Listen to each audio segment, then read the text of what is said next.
Esta es la historia de cómo una sola fotografía, un comentario aleatorio y una montaña majestuosa en el corazón de los Andes cambiaron mi vida para siempre. Soy Elsa Lindström, fotógrafa de viaje sueca, y lo que viví en las faldas del Huascarán es algo que todavía me quiebra la voz cuando intento contarlo. A veces, el mundo te pone a prueba de formas que nunca imaginaste, y hoy quiero abrirles mi corazón para contarles lo que realmente sucedió allá arriba, en el techo del Perú, donde el aire es escaso pero la humanidad es más profunda que cualquier abismo. Todo comenzó un martes cualquiera en Estocolmo. Estaba sentada frente a mi computadora, revisando los comentarios de una foto que acababa de subir a Instagram. Era una imagen de las auroras boreales en Noruega, algo que mis 300.000 seguidores suelen amar. Pero entre todos esos mensajes, hubo uno que me hizo detener el scroll. Elsa, tus fotos son increíbles, ¿pero alguna vez has pensado en subir el Huascarán en Perú? Es algo de otro mundo, de verdad. Perú. Huascarán. Esas palabras resonaron en mi cabeza como un eco. He recorrido Europa y gran parte de Norteamérica, pero Sudamérica siempre había sido esa asignatura pendiente, ese misterio lejano. De inmediato, busqué en Google. Lo que vi me dejó sin aliento. Picos nevados que desafiaban al cielo, lagunas de un turquesa tan intenso que parecía irreal, y una cordillera blanca que se extendía como la columna vertebral de un gigante. Descubrí que el Huascarán no es cualquier montaña, es el punto más alto de todo el Perú, elevándose a unos imponentes 6.768 metros sobre el nivel del mar. Es una belleza letal, un desafío que exige respeto absoluto. En ese momento, sentí que mi corazón se aceleraba. Era el tipo de reto que me apasiona, pero también sentí un frío extraño en el estómago. Pucha, pensé, ¿estoy realmente preparada para algo así? ¿Tan lejos de casa? ¿Y si algo sale mal? Esa noche no pude dormir. La imagen del nevado Huascarán se proyectaba en mis párpados. Al día siguiente, les pregunté a mis seguidores qué opinaban de que fuera a conquistar los Andes peruanos. La respuesta fue una explosión de energía. Tienes que ir, Elsa, Perú es mágico. Sería bacán ver tus fotos allá. Pero hubo un comentario que me dio justo en el orgullo. ¿Puedes llamarte realmente una aventurera si nunca has desafiado los Andes? Ese fue el empujón final. Quizás me había vuelto demasiado cómoda escalando en Europa, con senderos perfectamente señalizados y refugios de lujo. ¿Estaba poniéndome límites a mí misma? Pasé los siguientes días devorando información sobre el Perú, las rutas desde Huaraz, la mejor temporada para evitar las lluvias, y sobre todo, el temido soroche, ese mal de altura que te hace sentir que el cerebro te va a explotar. Cuanto más leía, más me enamoraba. No era solo una montaña, era un mundo nuevo, una cultura de una calidez que traspasaba la pantalla. Una semana después, tomé la decisión. Iba a ir al Huascarán. Capturaría su alma con mi lente y compartiría esa aventura con el mundo. Cuando hice clic en confirmar para el pasaje a Lima, sentí una mezcla de euforia y un miedo paralizante. Ya no había vuelta atrás. Estaba empacando mis chompas más gruesas, mis botas de alta montaña y, por supuesto, mi equipo fotográfico. No tenía idea de que este viaje no sería solo una expedición más, sino una lección de humildad que me haría llorar de gratitud. Llegué a Huaraz, una ciudad vibrante rodeada de gigantes de piedra. El aire allí ya se siente distinto, más puro, pero también más pesado. Me desperté antes de que saliera el sol el día de la gran ascensión. Mi corazón martilleaba contra mis costillas, no solo por la altura, sino por la emoción. Hoy era el día. Iba a enfrentarme al coloso del Perú. El viento fresco de la madrugada me acarició la cara mientras el cielo empezaba a teñirse de un azul pálido mezclado con rosado, como un cuadro de acuarela. Respiré hondo, llenando mis pulmones con ese aire andino, y me dije a mí misma, tú puedes, Elsa. Dale con todo. Ajusté las correas de mi mochila y empecé a caminar por el sendero. El paisaje era simplemente alucinante. A medida que subía, el verde de los valles iba dando paso a los pajonales de Ichu, esa paja brava que brilla como oro bajo el sol naciente. Me crucé con un par de llamas que me miraron con esa curiosidad mística que tienen, y no pude evitar sonreír. El Huascarán se alzaba frente a mí, envuelto en nubes que parecían algodón, con sus glaciares brillando como diamantes. Saqué mi cámara. Clic, clic. Intentaba capturar la esencia, pero sabía que ninguna foto podría transmitir lo que se siente estar allí, rodeada de esa inmensidad. El camino al principio era manejable. Me crucé con otros montañistas y algunos lugareños. Nos saludábamos con un buenos días o un fuerza. Me sorprendió la calidez de la gente, aunque era una extraña, sentía que formaba parte de una gran familia montañera. Algunos me decían y vamos, gringa, tú puedes, y eso me daba una energía increíble. Pero el sol empezó a subir y con él, la dificultad. El sendero se volvió empinado y rocoso. Empecé a jadear. El sudor empapaba mi espalda bajo la chompa, pero no me importaba. Cada paso me acercaba más a la cima, a esa vista que me habían prometido. Me detuve en un pequeño descanso para tomar un poco de agua y comer unos frutos secos. Miraba a los otros escaladores. Algunos parecían tan cansados como yo, pero otros subían con una facilidad asombrosa, casi como si estuvieran bailando sobre las piedras. Admiraba su fuerza y me preguntaba cuántas veces habrían subido estos senderos sagrados. A medida que ganaba altura, el paisaje cambió drásticamente. El bosque y el ichu desaparecieron, reemplazados por rocas grises y bloques de hielo. El aire se volvió gélido. Me cerré la casaca térmica hasta el cuello, agradeciendo haber traído ropa de buena calidad. El terreno se volvió un laberinto de piedras sueltas donde cada paso debía ser calculado con precisión. A veces tenía que usar las manos para trepar. Era duro, pero era exactamente la aventura que buscaba. Me detuve una vez más para capturar el momento. Hacia abajo, el valle se veía como una alfombra verde infinita. Hacia arriba, los picos tocaban el cielo. El sol de la tarde empezaba a bajar, y mi meta era llegar a un punto seguro antes del anochecer para ver el atardecer. Quería ver el mundo teñirse de dorado desde las alturas. Ignoré el dolor punzante en mis piernas y aceleré el paso. Pensaba en toda la gente que seguía mi viaje por redes sociales. ¿Estarían impresionados? ¿Se sentirían inspirados a salir de su zona de confort? Ese pensamiento me dio un último impulso de fuerza. Pero entonces, cuando la luz empezó a desvanecerse y las sombras de las rocas se alargaron como dedos oscuros, sucedió lo inesperado. Estaba cruzando una zona de rocas inestables, tratando de ser cuidadosa, pero el cansancio me traicionó. Mi pie derecho resbaló sobre una piedra húmeda. En un segundo, sentí un crujido seco y un dolor agudo, eléctrico, que me recorrió toda la pierna. Solté un grito que se perdió en el viento. Intenté ponerme de pie, pero mi tobillo simplemente no respondió. El dolor era insoportable, como si 1000 agujas estuvieran atravesando mi hueso. El miedo me golpeó con la fuerza de una avalancha. Lo que hace unos minutos era una montaña majestuosa y acogedora, de repente se volvió un lugar hostil y aterrador. Me senté en el suelo, abrazando mi pierna herida, mientras la realidad de mi situación empezaba a hundirse en mi pecho. Estaba sola, a miles de metros de altura, herida, y el sol se estaba ocultando. El viento empezó a soplar con más fuerza, aullando entre las grietas de las rocas, enviándome un escalofrío por toda la columna. ¿Qué he hecho?, me pregunté con desesperación. Miré a mi alrededor buscando a alguien, pero el sendero estaba desierto. El silencio de la montaña era absoluto y pesado. El cielo se transformó en una paleta de naranjas y violetas. En cualquier otro momento, habría dicho que era el atardecer más hermoso de mi vida, pero ahora solo era un recordatorio de que me quedaba poco tiempo antes de que el frío de la noche andina me congelara los huesos. Con manos temblorosas, saqué mi teléfono. No tenía muchas esperanzas. Estábamos en medio de la nada, en una de las cordilleras más altas del mundo. Pero entonces, ocurrió lo imposible.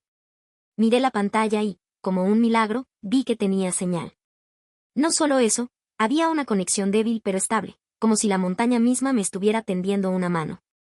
En ese momento, esas pequeñas barras de señal fueron mi única conexión con la vida.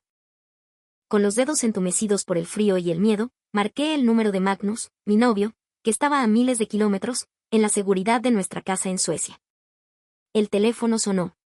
Mi respiración se detuvo. ¿Contestará? ¿Llegará la llamada? ¿Elsa? La voz de Magnus sonó entrecortada, pero estaba ahí. Casi rompo a llorar en ese mismo instante. Magnus. Traté de que mi voz no temblara tanto, pero era inútil. Estoy en problemas. Me he lastimado en la montaña. No puedo moverme, Magnus. Estoy sola y está oscureciendo. Podía sentir su pánico a través del auricular. Me hizo 1000 preguntas. ¿Dónde estaba exactamente? ¿Qué tan grave era la herida? Si tenía comida y agua. Traté de responder con la mayor calma posible, dándole las coordenadas que mi GPS indicaba. Magnus me dijo que no colgara, que iba a buscar ayuda de inmediato. Me dijo que contactaría a la Embajada de Suecia en Lima para que ellos coordinaran con las autoridades peruanas. Al colgar, la soledad regresó, pero esta vez con un peso diferente. La montaña parecía haber crecido, volviéndose más gigantesca y oscura. Las estrellas empezaron a aparecer una por una, pero su luz se sentía fría y distante. La ayuda viene en camino, me repetía como un mantra, pero a medida que los minutos se convertían en horas, se volvía cada vez más difícil creerlo. El frío empezó a calarme hasta la médula. Mi pierna palpitaba con un dolor constante y rítmico. Para no perder la cabeza, empecé a imaginar cómo sería mi rescate. ¿Vendrían personas de la policía de alta montaña? ¿Traerían camillas? ¿Tendrían mantas calientes? Imaginaba sus linternas rompiendo la oscuridad y sus voces gritando mi nombre. En medio de esa espera eterna, todos mis errores pasaron por mi mente como una película. Debí investigar más, debí salir más temprano, debí dar la vuelta cuando vi que la luz bajaba. Si lograba salir viva de esta, me juré a mí misma que nunca más subestimaría el poder de la naturaleza. La noche se volvió más profunda y el frío, insoportable. Me acurruqué contra una roca, tratando de protegerme del viento helado que ahora cortaba como una navaja. Mis dientes castañeaban y ya no sentía los dedos de los pies. Estaba agotada, pero no me atrevía a cerrar los ojos. Tenía pánico de que, si me dormía, los rescatistas pasaran de largo y no me vieran. Justo cuando sentía que ya no podía aguantar ni un segundo más, cuando el cansancio y el dolor estaban a punto de vencerme, escuché algo. Al principio pensé que era el viento jugando conmigo, pero luego lo escuché de nuevo, voces humanas. Y entonces, vi el resplandor de unas linternas a lo lejos. Aquí. Estoy aquí. Grité con lo que me quedaba de voz, una voz ronca y quebrada. Agité mi mano, ignorando el dolor punzante que el movimiento me causaba. Las luces se acercaron rápidamente. Eran ellos. 6 rescatistas aparecieron entre las rocas, moviéndose con una destreza que me dejó asombrada a pesar de mi estado. Llevaban casacas de un color naranja vibrante y mochilas cargadas de equipo. Sus linternas cortaban la negrura de la noche, iluminando el accidentado camino de piedra. Uno de ellos me vio primero y gritó algo a los demás. Todos dirigieron sus luces hacia mí. Tuve que parpadear por la intensidad del brillo, y sentí como las lágrimas de alivio, finalmente, rodaban por mis mejillas. Se acercaron corriendo, y pronto me vi rodeada de voces cálidas, seguras y reconfortantes. Una rescatista se arrodilló a mi lado, mirándome con una preocupación genuina pero profesional. «Eres Elsa, ¿verdad?», me preguntó en un inglés con ese acento peruano tan dulce. Yo no podía articular palabra, el nudo en mi garganta era demasiado grande. Solo pude asentir con la cabeza mientras sollozaba de puro alivio. «Ya pasó, tranquila», dijo ella, dándome unas palmaditas suaves en el brazo. «Ya estamos aquí. Estás a salvo». Otro rescatista, un hombre alto y fuerte, empezó a examinar mi pierna con una delicadeza increíble. Sus manos estaban frías por el clima, pero su toque era experto. Cuando tocó mi tobillo hinchado, no pude evitar quejarme. «¿Puedes moverlo?», preguntó. Apreté los dientes y traté de mover un poco el pie. «Solo un poquito». «Pero me duele horrible», contesté jadeando. Él asintió con seriedad. «Parece un esguince muy fuerte, o tal vez una fractura», dijo. «Tenemos que inmovilizarlo antes de bajar». Sacó unas férulas especiales y empezó a vendarme el tobillo. Mientras lo hacía, la rescatista sacó un termo y me ofreció una taza de algo que humeaba. «Toma, es mate de coca caliente. Te va a ayudar con el frío y la altura», me dijo con una sonrisa reconfortante. Al dar el primer sorbo, sentí como el calor recorría mi cuerpo, disipando un poco ese frío mortal que me había envuelto durante horas. El sabor era amargo pero terroso, y en ese momento, me supo a gloria. Mientras los demás preparaban la camilla y organizaban el equipo, me quedé observándolos. Cada uno sabía exactamente qué hacer, trabajaban con una coordinación perfecta, como un reloj suizo pero con corazón latino. Me asombraba su agilidad y sentía una gratitud que no me cabía en el pecho por su dedicación.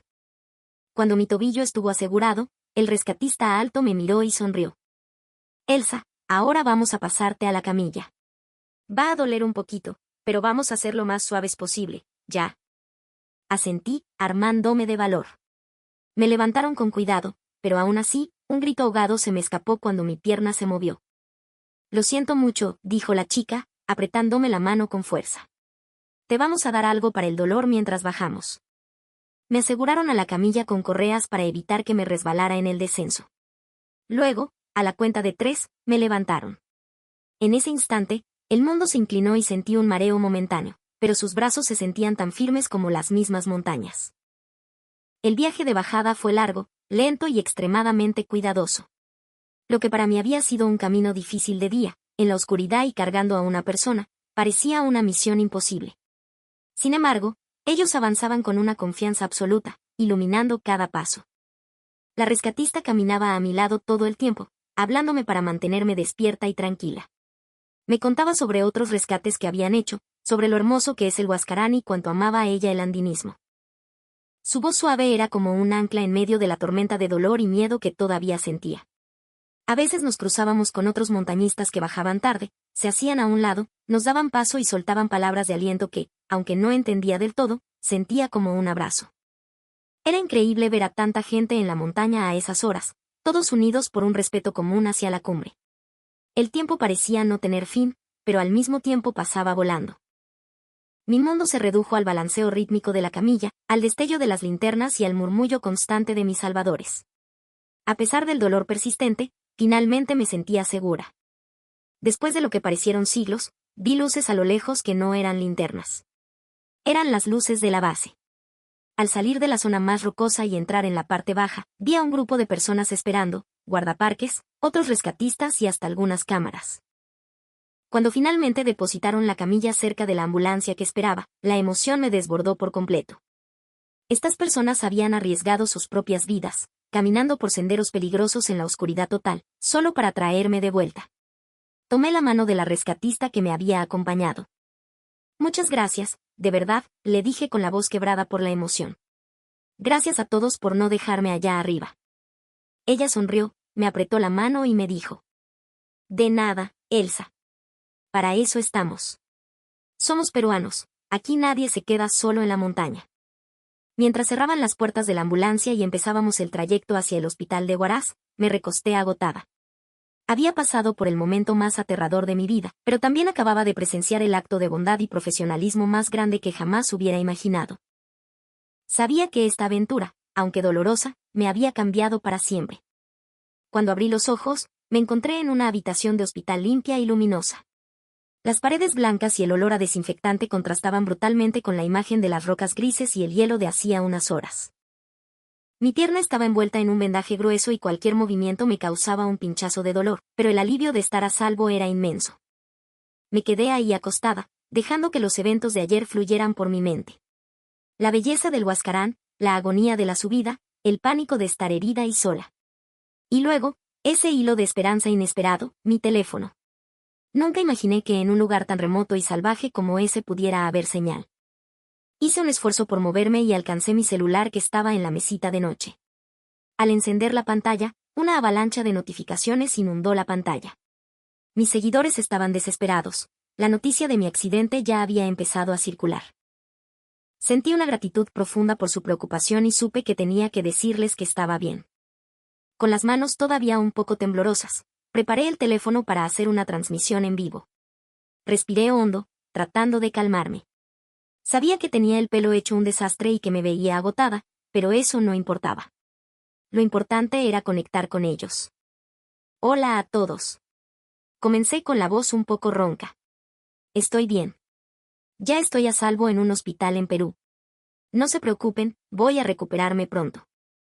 El número de espectadores subió como la espuma, y la sección de comentarios se llenó de mensajes de alivio y cariño. Ver tanto afecto me dejó sin palabras por un momento. Quiero contarles qué fue lo que pasó, continué. Estaba escalando esta montaña increíble llamada Huascarán, pero resultó ser mucho más difícil de lo que imaginé. El camino era más empinado, las piedras más traicioneras. Me apresuré por llegar a la cima y terminé cayendo. Al recordar ese momento, el miedo volvió a asomar por un segundo. Fue realmente aterrador, dije. Estaba sola, oscurecía y la temperatura bajaba rápido. Pero entonces, pasó algo mágico. Me acerqué a la cámara, recordando ese instante milagroso. Mi teléfono tenía señal. ¿Pueden creerlo? En medio de los Andes, lejos de cualquier pueblo, mi celular funcionaba. No solo pude llamar, sino que había internet. Los comentarios de sorpresa no se hicieron esperar. Yo misma todavía no terminaba de procesarlo. Yo tampoco lo entiendo, dije riendo un poco. Es alucinante. He escalado en tantos lugares y normalmente, apenas te alejas del estacionamiento, la señal desaparece. Pero aquí, en lo profundo de la montaña, la tecnología me salvó la vida. Les conté cómo Magnus contactó a la embajada y que tan rápido llegaron los rescatistas de la policía de alta montaña. Solo pasaron 2 horas. ¡2 horas! Exclamé. En cualquier otra montaña del mundo, habría tenido que esperar días. Pero estos hombres y mujeres son unos profesionales increíbles. Se mueven por ese terreno como si estuvieran caminando por un parque. A medida que hablaba, los mensajes seguían llegando de todas partes del mundo. La gente preguntaba sobre Perú, sobre el sistema de rescate, sobre la infraestructura. Mi historia se estaba volviendo viral. Esta experiencia me ha enseñado mucho, continué. La gestión de este parque nacional es impresionante. Hay refugios, hay puntos de control. Y los montañistas peruanos que vi. Pucha, tienen una técnica de otro nivel. Donde yo tenía que usar las manos y las rodillas, ellos pasaban casi bailando. Me reí al recordar la imagen. Pensé que estaba preparada. He subido picos en Escandinavia, en los Alpes. Pero el Huascarán me enseñó lo que es la humildad. Mi teléfono no dejaba de vibrar. La transmisión se estaba compartiendo por todos lados. La gente etiquetaba a sus amigos y discutía sobre la infraestructura del Perú y sus servicios de emergencia. Estoy realmente sorprendida con la eficiencia aquí, dije de corazón. Desde la señal de celular en la montaña hasta la velocidad con la que llegó el equipo de rescate. Todo fue rápido y perfecto. Cada montaña es un mundo, y cada país tiene su forma de cuidar a su gente y a sus visitantes. Sentía una mezcla de emociones, gratitud por estar viva, humildad por lo aprendido y asombro por la reacción de la gente. De verdad les agradezco que se preocupen por mí, dije con la voz un poco quebrada. Gracias por todo el apoyo. Ahora necesito descansar un poco, pero los mantendré informados.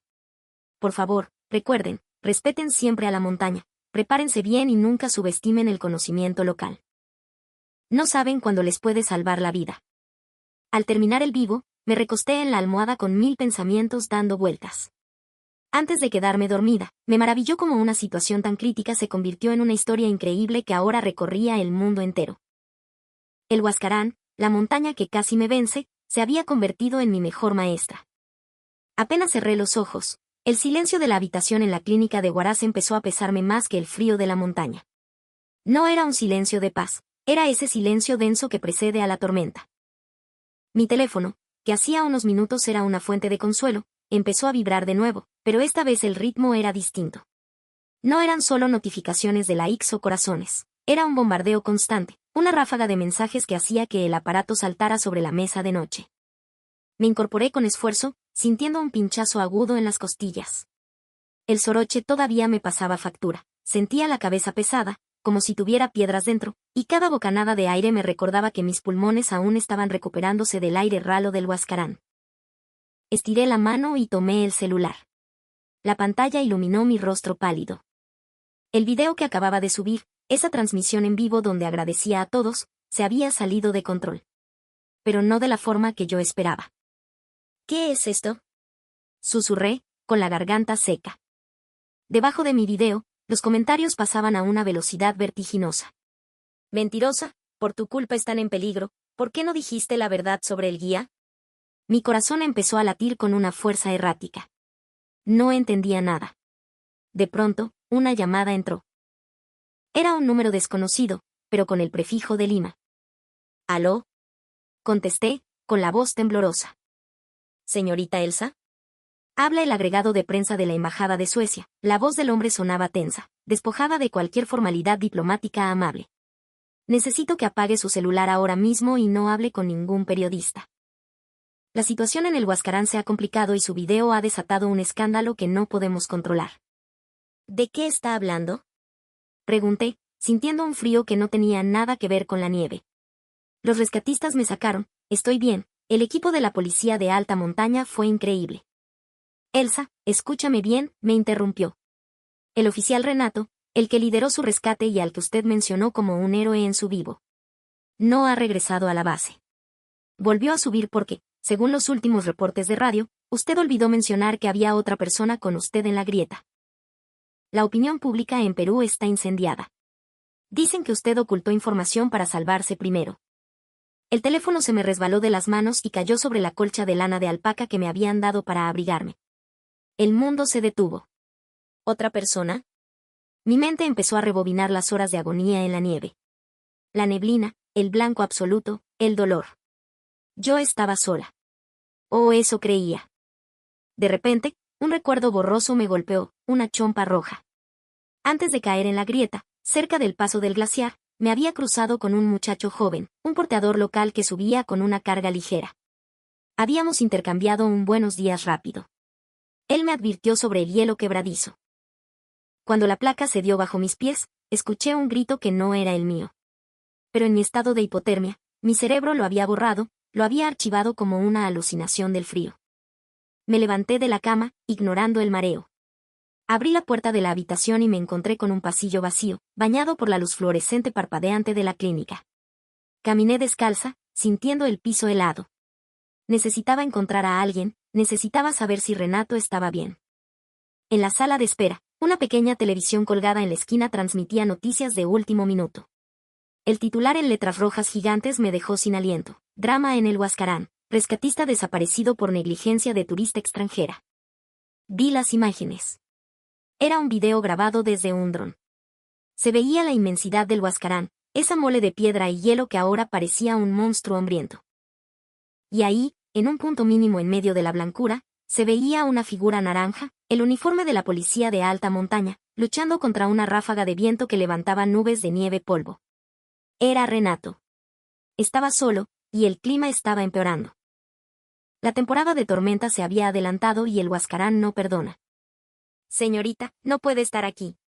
Una enfermera corrió hacia mí y me tomó del brazo. Tiene que regresar a su cuarto, su saturación de oxígeno todavía es baja. Tengo que hablar con ellos. Grité, y mi propia voz me sonó extraña, desesperada. Ese chico de la chompa roja. No fue a propósito, yo no sabía. Pucha, por favor, ayúdenme. Cálmese, por favor, la enfermera me miraba con una mezcla de lástima y reproche. La gente afuera está muy molesta. Hay un grupo de guías de montaña que han venido a la puerta de la clínica. Dicen que por su culpa, uno de los mejores hombres de la región está arriesgando la vida por un fantasma. En ese momento, la puerta principal de la clínica se abrió de golpe. Entró un hombre alto, con el rostro quemado por el sol y los ojos inyectados en sangre. Reconocí el emblema en su casaca. Era el compañero de Renato, el que me había dado el mate de coca caliente en el helicóptero. Pero ya no había calidez en su mirada. Tú, dijo, señalándome con un dedo tembloroso de rabia. Tú nos dijiste que estabas sola. Renato confió en ti. Él bajó a esa grieta 3 veces buscando tu mochila porque le dijiste que ahí estaba tu pasaporte, pero lo que encontró fue la gorra de su hermano menor. El chico de la chompa roja es su hermano, Elsa. Y él no aparece. El aire se escapó de mis pulmones. El pasillo de la clínica empezó a dar vueltas. La culpa, más pesada que cualquier avalancha, me aplastó contra la pared. Yo no lo vi caer. Balbuceé, las lágrimas empezando a nublarme la vista. Estaba todo blanco, el soroche me tenía loca. Mentira. Rugió el hombre, acercándose. Los de la embajada quieren sacarte de aquí mañana mismo hacia Lima para evitar el linchamiento, pero si Renato no baja de esa montaña, tú no te vas a ningún lado. La montaña pide cuentas, gringa. Y aquí en el Perú, a la montaña se le respeta. La enfermera intentó interponerse, pero el hombre la apartó suavemente. Se quedó frente a mí, respirando agitado. El olor a sudor, nieve y miedo emanaba de él. Ahora mismo, dijo en un susurro que me dio más miedo que sus gritos, hay una tormenta grado 4 en la cumbre norte. Renato está atrapado en el escudo. Su radio se apagó hace 10 minutos. La única razón por la que él sigue ahí arriba es porque tú le diste una ubicación errónea de donde perdiste tu equipo. Lo mandaste a un suicidio. Mi teléfono, que aún tenía en la mano, vibró de nuevo. Una notificación de una red social, una foto de Renato y su hermano menor, sonriendo en la plaza de armas de Huaraz, con el Huascarán de fondo. El pie de foto decía, los hermanos que cuidan la montaña. Los comentarios eran una hoguera, que la dejen allá arriba, no merece el rescate, justicia para Renato. De pronto, un estruendo afuera me hizo saltar. No era un trueno. Era el sonido de una multitud. La gente de Huaraz, los familiares de los guías, la gentita que siempre es tan amable y acogedora, ahora estaba rodeando el edificio. Podía escuchar sus gritos pidiendo explicaciones, pidiendo justicia. Escúchame, le dije al rescatista, agarrándolo de la casaca con las pocas fuerzas que me quedaban. Mi GoPro. Él me miró con confusión y desprecio. ¿Tu cámara? ¿En serio vas a hablar de tu cámara ahora? No. Chillé. La cámara estaba encendida cuando caí. Está enganchada en la correa de mi pecho, pero la dejé en el refugio de emergencia cuando me cambiaron la ropa. Si revisan el video, podemos ver exactamente dónde cayó el chico de la chompa roja. No fue en la grieta donde me encontraron a mí. Fue mucho antes. Renato está buscando en el lugar equivocado porque yo estaba confundida, pero la cámara no miente. El rescatista se quedó helado. Sus ojos buscaron los míos, tratando de detectar una mentira. Si me estás engañando para ganar tiempo. Amenazó. Trae la cámara. Le supliqué. Está en la bolsa de evidencias de la policía, en la recepción del refugio de la base. Rápido. El hombre no lo pensó 2 veces. Salió corriendo hacia la salida, empujando a los periodistas que intentaban entrar. Yo me quedé ahí, temblando, rodeada de enfermeras y del ruido ensordecedor de la gente afuera. Pasaron los minutos más largos de mi vida. Me llevaron de vuelta a la cama, pero no podía sentarme. Caminaba de un lado a otro, conectada al tanque de oxígeno, sintiendo como cada segundo que pasaba era una gota de vida que se le escapaba a Renato allá arriba, en el frío eterno del Huascarán. Finalmente, el rescatista regresó. Entró a la habitación sudando, con una pequeña cámara negra en la mano. Detrás de él venía un oficial de la policía y una mujer de la embajada que parecía haber estado llorando. Conéctala al televisor, ordenó el oficial. Con manos temblorosas, conectaron el cable. La pantalla de la clínica, que hace un momento mostraba noticias trágicas, se llenó de una imagen movida y granulada. Era mi video. Se escuchaba mi respiración agitada, el crujido de mis grampones sobre el hielo duro. Ahí, dije, señalando la pantalla. Ese es el momento. En el video, se veía la silueta del chico de la chompa roja. Él levantaba la mano para saludar. Y entonces, un sonido seco, como un disparo. El suelo desaparecía. Pero la cámara no cayó con él. La imagen mostraba cómo el chico intentaba agarrarse de un saliente de roca, unos 50 metros antes de mi propia caída. Él no cayó en la grieta profunda, quedó atrapado en una repisa oculta por una cornisa de nieve, un lugar que nadie había revisado porque mi testimonio los había llevado 1 kilómetro más arriba. «Está vivo», gritó el rescatista, viendo cómo en el video se veía un ligero movimiento de la mano del chico antes de que la cámara se llenara de nieve. «Está en la zona de las morrenas bajas, no en el escudo». «Pero Renato». La voz de la mujer de la embajada se quebró. «Renato está en la zona alta, en medio de la tormenta. Si intenta bajar ahora con este viento por la ruta equivocada, no va a llegar». «Hay que avisarle», dije, sintiendo una chispa de esperanza. «Usen el sistema de altavoces de la montaña, o la frecuencia de emergencia». «La radio de Renato no recibe señal», dijo el oficial, mirando la pantalla con desesperación. «El único modo de llegar a él es que alguien suba hasta el punto de retransmisión. Pero con esta tormenta, ningún helicóptero despega. Y a pie. A pie tardarían 6 horas. Para entonces, Renato se habrá congelado o habrá intentado un descenso suicida buscando a su hermano donde no hay nada». El silencio volvió a la habitación, pero esta vez era un silencio de muerte. Todos mirábamos la pantalla. La imagen se había congelado en el rostro del chico de la chompa roja, un rostro lleno de miedo pero también de esperanza. De repente, mi teléfono volvió a sonar. Pero no era una llamada. Era una notificación de mi transmisión en vivo, que seguía abierta en segundo plano. Los comentarios se habían detenido. Alguien había escrito, «Miren la luz». Miramos la televisión, que seguía transmitiendo la señal en vivo del dron de la prensa sobre el Huascarán. En medio de la oscuridad de la tormenta, a miles de metros de altura, una pequeña luz empezó a parpadear. Era una señal de auxilio en código Morse. «Es Renato», susurró su compañero. «Está haciendo señales con su linterna táctica». «Pero, ¿a quién le hace señales?» «No hay nadie cerca». Miré mi teléfono. La transmisión en vivo tenía ahora 500,000 de personas conectadas. Gente de Lima, de Suecia, de todo el mundo. Y entonces lo vi. Un comentario fijado de un usuario local. Renato, si puedes vernos, no bajes por la cara norte. Tu hermano está en la repisa de las morrenas. Repito, morrenas bajas. No bajes al escudo. ¿Cómo va a leer eso? Pregunté, desesperada. No tiene internet allá arriba. Sí tiene, dijo el oficial, abriendo los ojos como platos. El repetidor que instalaron el mes pasado en el Refugio Perú. Tiene un alcance de 3 kilómetros a la redonda. Si Renato tiene su celular personal en el bolsillo. Todos nos quedamos petrificados, mirando la luz parpadeante en la pantalla del televisor y el feed de comentarios en mi celular. Era una carrera contra el tiempo y la tecnología en el lugar más inhóspito del planeta. La luz de la linterna de Renato se detuvo.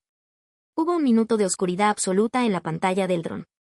Nadie respiraba en la habitación de la clínica. El viento golpeaba las ventanas de Huaraz como si quisiera entrar a buscarnos. De pronto, la luz volvió a encenderse. Pero esta vez no era un parpadeo de auxilio. Era una señal larga, constante, que se movía de izquierda a derecha. Está respondiendo, dijo su compañero, con lágrimas corriendo por sus mejillas. Entendió el mensaje. Va a cambiar de ruta. Pero la alegría duró apenas un segundo.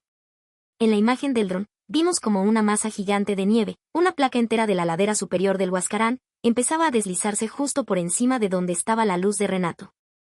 ¡Avalancha!, gritó alguien en el pasillo. La pantalla se llenó de un estruendo blanco. La luz de la linterna desapareció bajo una marea de nieve y rocas que bajaba a toda velocidad por la montaña. La transmisión del dron se cortó por la interferencia de la tormenta. Me quedé de pie, con el teléfono en la mano, viendo cómo la pantalla se iba a negro. El silencio que siguió fue el más aterrador de todos. Renato, el hombre que me había salvado la vida, el hombre que acababa de descubrir que su hermano estaba vivo, acababa de ser tragado por el Huascarán frente a los ojos de 500.000 de personas. No. Susurré, cayendo de rodillas. No puede terminar así. Pucha, por favor, no puede terminar así. En ese momento, mi celular vibró una vez más. Una nueva conexión entraba a la transmisión en vivo. Una imagen borrosa, llena de estática, empezó a formarse. Era una cámara frontal, llena de nieve. Se escuchaba un gemido de dolor y el sonido del viento rugiendo como una bestia herida. ¿Renato?, pregunté en un grito, acercando mi rostro a la pantalla. La imagen se aclaró por un milisegundo. No era Renato. Era una mano enguantada, aferrada a una roca ensangrentada, y de fondo, el abismo negro del Huascarán. La conexión era inestable, el círculo de cargando empezó a girar desesperadamente. «Dime dónde estás», grité al teléfono, como si él pudiera oírme. «Renato, habla». Pero lo único que salió del altavoz fue un susurro débil, en quechua, seguido de una sola palabra en español que me heló la sangre. «Ayúdame. Elsa». La pantalla se apagó por completo. La batería de mi celular había muerto. Y en ese instante, todas las luces de la clínica se apagaron, dejándonos en una oscuridad total, mientras afuera, el rugido de la multitud se convertía en un grito de horror unánime. La oscuridad en esa habitación de la clínica en Lima era tan densa que podía sentirla sobre mi pecho, aplastándome los pulmones. El silencio que siguió al apagón fue roto únicamente por el sonido de mi propia respiración agitada y el eco de ese ayúdame que aún vibraba en mis oídos. Afuera, en las calles de Miraflores, se escuchaba un murmullo colectivo, un lamento que subía desde los autos y las casas. 500.000 de personas habían sido testigos de cómo la montaña se tragaba a un héroe. «Renato», grité al vacío, con las lágrimas quemándome las mejillas. Sentí una impotencia atroz. Mi celular estaba muerto, la luz se había ido, y Renato. Renato estaba bajo toneladas de nieve en el Huascarán. Pero no estaba sola. A los pocos minutos, la puerta de mi habitación se abrió de golpe. Era una enfermera con una linterna, seguida por un hombre de traje que reconocí de inmediato. Era el representante de la embajada de Suecia que me había estado visitando. «Elsa, tranquila», me dijo con voz firme pero cargada de emoción. «No todo está perdido». Ese último suspiro de señal, ese segundo de video antes de que se cortara. Fue suficiente. Resulta que la tecnología sueca que estábamos probando no solo transmitía imagen, sino que enviaba un pulso de geolocalización de alta precisión que se grabó en los servidores de la embajada en el último milisegundo. Mientras yo lloraba en la oscuridad, la policía de alta montaña, USAM, Ya estaba desplegando un helicóptero con visión térmica desde Yungay, volando en condiciones que cualquier piloto cuerdo consideraría suicidas. Pasaron 3 horas que se sintieron como siglos. Me trajeron un mate de coca caliente para calmarme los nervios y el soroche emocional que me tenía temblando. No podía dejar de pensar en Renato, en su chompa de lana empapada, en su valentía. Él no solo buscaba a su hermano, él me había devuelto la fe en la gente. A las 4 de la mañana, mi teléfono, ya cargado, vibró. Era una notificación de la cuenta oficial de la Policía Nacional. Abrí la imagen con las manos temblorosas. En la foto, bajo la luz mortecina del amanecer andino, se veía una camilla siendo subida al helicóptero. Y a un lado, sentado sobre la nieve, con el rostro ensangrentado pero con una sonrisa que le partía la cara, estaba Renato. Tenía el brazo derecho roto y estaba envuelto en mantas térmicas, pero con el izquierdo abrazaba con fuerzas a un hombre flaco, barbudo y cubierto de escarcha, su hermano, que había logrado sobrevivir en una pequeña grieta natural, protegida por el ichu y las rocas, durante días.